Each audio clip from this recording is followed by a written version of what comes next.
बचाने के लिए ये अपने पैरालाइजिंग और कोशिकाएं नष्ट कर देने वाले जहर का इस्तेमाल करते हैं।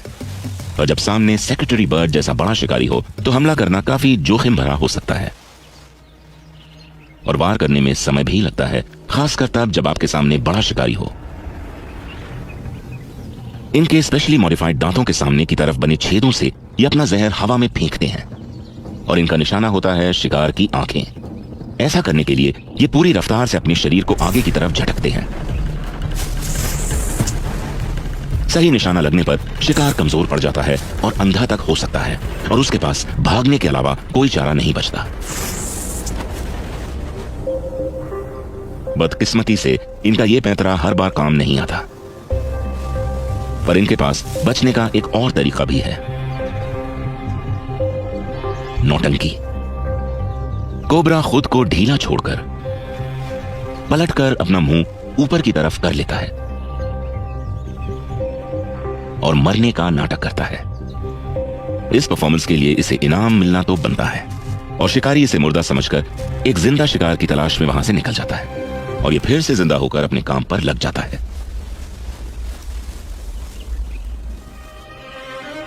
जहां रिंकल कोबराज ने जिंदा रहने का एक अनोखा तरीका खोज निकाला है, उनके एक बहुत ही करीबी रिश्तेदार ने जहर को हवा में फेंकने के खेल में महारत हासिल कर ली है। नॉर्थ की तरफ मोजाम्बिक में, जहां का आधे से ज्यादा हिस्सा घने जंगलों से घिरा हुआ है, एक ऐसे शिकारी का घर है जिसका निशाना कभी नहीं चूकता। वो है मोजाम्बिक स्पिटिंग कोबरा। ये शिकार के करीब पहुंचकर उन पर अचूक हमला करने में सक्षम होते हैं और इनके करीब आने वाले जानवर और इंसान दोनों ही खौफ खाते हैं। आज ये फीमेल शिकार की तलाश में है और इसे पास के एक मार्श फ्रॉग की गंध आ चुकी है, जो कि इसका पसंदीदा शिकार है। शिकार करते वक्त इसे सिर्फ शिकार पर ही नहीं बल्कि आसमान के जीवों पर भी नजर रखनी होगी। यहां रहने वाले मोंगूज सांपों का शिकार करने के लिए जाने जाते हैं। कोबरा अपने शिकार के पास पहुंच चुका है और यह शिकार आसान नहीं होगा। मेढक का पीछा करते करते ये मोंगूज के इलाके में पहुंच गई है और इस भूखे झुंड के लिए कोबरा किसी बड़ी दावत से कम नहीं है। ये इसे घेर कर मारने की कोशिश करेंगे और कोबरा के जहर का इन मोंगूज पर कुछ खास असर नहीं होगा। सांपों के जहर का इन पर असर नहीं होता है, इसलिए इन्हें हराने के लिए कोई और तरकीब निकालनी पड़ेगी। ये अपनी गर्दन उठाकर जगह का और शिकारियों का मुआयना कर रही है और सेकंड के 5वें हिस्से में ये शिकारियों की आंखों में जहर छोड़ देती है।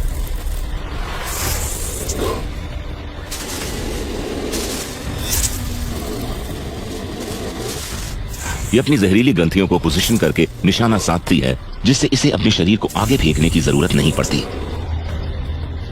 एक वक्त में 40 बार तक जहर फेंकने वाली ये कोबरा हमले को जारी रखती है और इसका निशाना है इसे परेशान करने वाली शिकारी की आंखें। निशाना लग गया। इसके जहर की बस एक बूंद के मोंगूज की आंखों में जाने से उसे जानलेवा दर्द हो रहा है और आखिरकार मोंगूज उसे अकेला छोड़ देता है और फिर मैदान साफ होते ही वो वापस शिकार पर लग जाती है। खुशकिस्मती से मार्श फ्रॉग ज्यादा दूर तक नहीं पहुंचा है। इसके चिकने स्केल्स इसकी चुपचाप शिकार की तरफ बढ़ने में मदद करते हैं। आखिरी सेकंड तक मेढक को उसकी मौजूदगी का एहसास नहीं होता।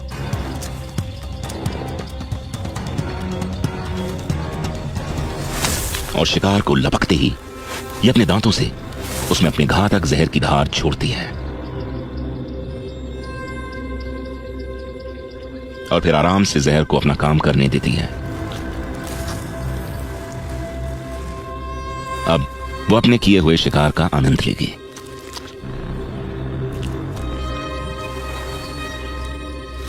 रिसर्चर्स के हिसाब से स्पिटिंग कोबराज ने अपने इस हथियार की इजाद खुद को न ही सिर्फ जानवरों से बल्कि हमारे दूर के पूर्वजों आदि मानवों से भी बचाने के लिए की थी।